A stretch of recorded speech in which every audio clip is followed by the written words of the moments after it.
We provide you the platform to turn your dreams into reality. Give wings to your aspirations with KR Mangalam University. नमस्कार, news nation digital के हमारे इस खास episode खबरें दुनिया की में आपका स्वागत है। मैं हूं Sumit Kumar Dubey and this video is co-powered by KR Mangalam university.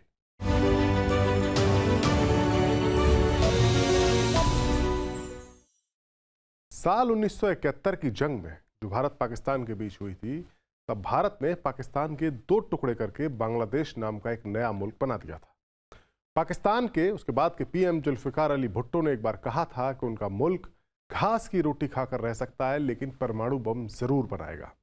1998 में जब पोखरण में भारत ने परमाणु परीक्षण किया तो कुछ ही दिनों बाद पाकिस्तान ने भी कर लिया और भारत और पाकिस्तान दोनों ही घोषित रूप से परमाणु शक्ति वाले मुल्क बन गए।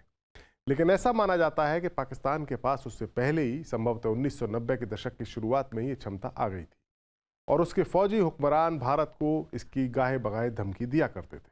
उसके परमाणु वैज्ञानिक अब्दुल कादिर खान भी भारत को धमकी दिया करते थे। ऐसी कई रिपोर्ट्स में हमने पढ़ा है। 1999 में जब पाकिस्तान ने धोखे से कारगिल की चोटियों पर कब्जा किया और उन्हें बाहर निकालने के लिए जब इंडियन आर्मी ने ऑपरेशन विजय चलाया, तब भी भारत के फौजियों को LOC क्रॉस ना करने के आदेश थे। वजह यह थी कि पूरी दुनिया और ख़ासतौर से अमेरिका को लगता था कि अगर दोनों मुल्कों के बीच फुल फ्लेजेड जंग हुई तो ये एक परमाणु युद्ध में बदल सकती है। 2001 में संसद पर आतंकी हमले के बाद भारत का ऑपरेशन पराक्रम भी युद्ध में नहीं बदल सका, क्योंकि वजह वही थी, भारत के साथ भारत पाकिस्तान के बीच परमाणु युद्ध का खतरा। ऐसा माना जाता रहा कि पाकिस्तान भारत के खिलाफ अपनी हर गुस्ताखी की तगड़ी सजा पाने से बस इसलिए बचता रहा क्योंकि वो अमेरिका और बाकी पश्चिमी देशों को न्यूक्लियर वॉर का खतरा दिखा देता था। लेकिन ऑपरेशन सिंदूर ने अब पूरा खेल पलट दिया है। भारत ने इसके आखिरी के 3 दिनों में पाकिस्तान पर एक के बाद एक गहरी चोट की और ये दिखा दिया कि अब पाकिस्तान के न्यूक्लियर ब्लैकमेलिंग के दिन लद गए हैं। 12 मई को देश को संबोधित करते हुए पीएम मोदी ने साफ साफ कह दिया कि भारत न्यूक्लियर ब्लैकमेलिंग से अब नहीं डरेगा और पाकिस्तान को उसकी हर हिमाकत का जवाब दिया जाएगा। पहला, भारत पर आतंकी हमला हुआ तो मुंह तोड़ जवाब दिया जाएगा। हम अपने तरीके से अपनी शर्तों पर जवाब देकर रहेंगे। हर उस जगह जाकर कठोर कार्रवाई करेंगे जहां से आतंकी जड़ें निकलती हैं। दूसरा, कोई भी ब्लैकमेल भारत नहीं सहेगा। पीएम मोदी ने आखिरकार ये बात क्यों कही? ऑपरेशन सिंदूर में ऐसा कुछ हुआ है जिसने पाकिस्तान की न्यूक्लियर हेकड़ी को निकाल दिया है। कई सारी मीडिया रिपोर्ट्स में ऐसी चर्चा है कि 10 मई के दिन जब भारत ने पाकिस्तान की 11 एयरबेसेस पर हमला किया था तो अमेरिका तक खतरे की घंटी बज गई थी, क्योंकि इनमें से 2 एयरबेस सरगोदा और नूर खान एयरबेस ऐसे हैं जो सीधे सीधे न्यूक्लियर मसले से जुड़े हुए।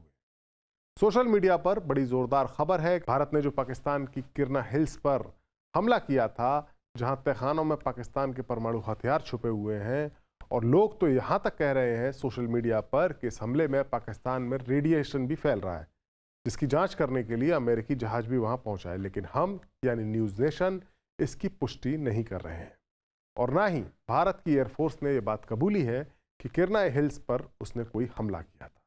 तो फिर आखिरकार वो कौन सा हमला था जिसने अचानक आधी रात को अमेरिका को एक्टिव कर दिया और JD वेंस को भारत के पीएम मोदी से बात करनी पड़ी? अमेरिकी अखबार न्यूयॉर्क टाइम्स की एक रिपोर्ट में एक पूर्व अमेरिकी अधिकारी के हवाले से बताया गया है कि पाकिस्तान को डर था कि भारत उसकी न्यूक्लियर कमांड अथॉरिटी को डिकैपिटेट यानी पूरी तरह से निष्क्रिय कर सकता है। आशंका उस समय और गहरी हो गई जब भारत ने रावलपिंडी में मौजूद नूर खान एयरबेस पर मिसाइल हमला किया, जो रणनीतिक रूप से बेहद अहम माना जाता है। अमेरिकी अधिकारी के इस रिपोर्ट के मुताबिक पाकिस्तान ने इस हमले को भारत की ओर से चेतावनी के तौर पर देखा और ये संकेत था कि भारत चाहे तो उसकी परमाणु क्षमता पर सीधा हमला भी कर सकता है। नूर खान एयरबेस पर जहां हमला हुआ वहां पाकिस्तान के परमाणु हथियारों की निगरानी करने वाले स्ट्रेटेजिक प्लान्स डिवीजन के मुख्यालय उसके काफ़ी करीब है। माना जाता है कि पाकिस्तान के पास तकरीबन 170 परमाणु हथियार हैं, जिनमें से कुछ रावलपिंडी इलाके में मौजूद हैं। ऐसे में भारत द्वारा इस इलाके में हमला किए जाने के बाद पाकिस्तान को आशंका हुई कि अगला हमला उसके परमाणु नियंत्रण तंत्र को निशाना बनाने के लिए हो सकता है। नूर खान एयरबेस पाकिस्तान के लिए कितना खास है, ये बात हमने आपको अपने पिछली वीडियो में ही विस्तार से बताई है। एयरबेस इस्लामाबाद जो राजधानी है उससे सटे रावलपिंडी में मौजूद है। पाकिस्तान एयरफोर्स के वीआईपी मूवमेंट और मिलिट्री ऑपरेशंस का मेन सेंटर इसी बेस को माना जाता है। पाकिस्तान की फौज, खासतौर से एयरफोर्स और आईएसआई इस एयरबेस का यूज बड़े मिलिट्री ऑपरेशंस और हाई प्रोफाइल ट्रांसपोर्ट मिशंस के लिए करती है। कुछ ऐसी खबरें भी आ रही हैं जो बताती हैं कि जब भारत ने हमला किया तब पाकिस्तान आर्मी के चीफ जनरल असीम मुनीर बंकर में छुप गए, क्योंकि उनका हेडक्वार्टर भी रावलपिंडी में ही है। यह हमला होना पाकिस्तान आर्मी के दिल पर हमला होना था। इसके अलावा सरगोधा एयरबेस पर हुए हमले ने भी पाकिस्तान को बैकफुट पर धकेल दिया। एयरबेस पाकिस्तान के सबसे तगड़े हवाई ठिकानों में से एक माना जाता है। 1965 की भारत पाकिस्तान जंग हो या 1971 की जंग, इन दोनों जंगों में इसे निशाना बनाया गया था, लेकिन तब के हालात और अब के हालात में अंतर आ चुका है। इस एयरबेस के पास ही किराना पहाड़ियां हैं। किराना हिल्स में अंडरग्राउंड फैसिलिटीज़ हैं, जहां पर जो सरगोदा एयरबेस से लगभग 8 किलोमीटर दूर साउथ ईस्ट में मौजूद है। ये फैसिलिटी 39 किलोमीटर के एरिया में 67.59 वर्ग किलोमीटर तक फैली हुई है। ऐसा माना जाता है कि पाकिस्तान ने यहाँ अपने परमाणु बम तहखाने में छुपाकर रखे हुए हैं। सरगोदा एयरबेस पाकिस्तान के F-16 फाइटर जेट्स का बेस है। वो जेट्स जो 80 के दशक में पाकिस्तान को अमेरिका से मिले थे और अभी तक उसके बेस्ट जेट्स इन्हीं को माना जाता है। पाकिस्तान के पास बस यही फाइटर जेट्स हैं जो परमाणु बम कैरी कर सकते हैं, यानी परमाणु बम से हमला कर सकते हैं।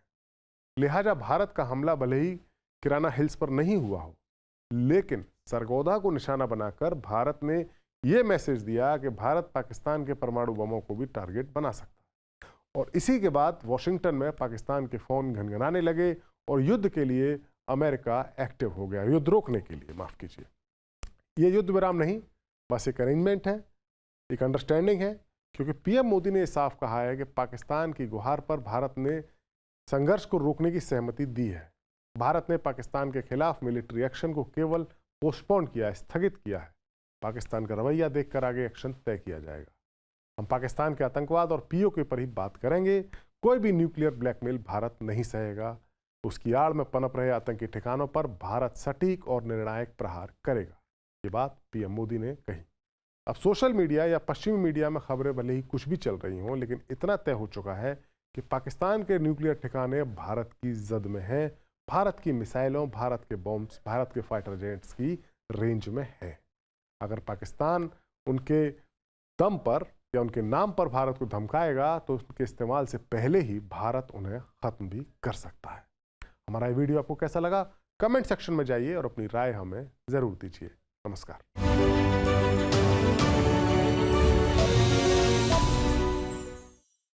न्यूज नेशन अब व्हाट्सएप पर खबरों की ताजा अपडेट के लिए न्यूज नेशन के इस क्यूआर कोड को स्कैन करें।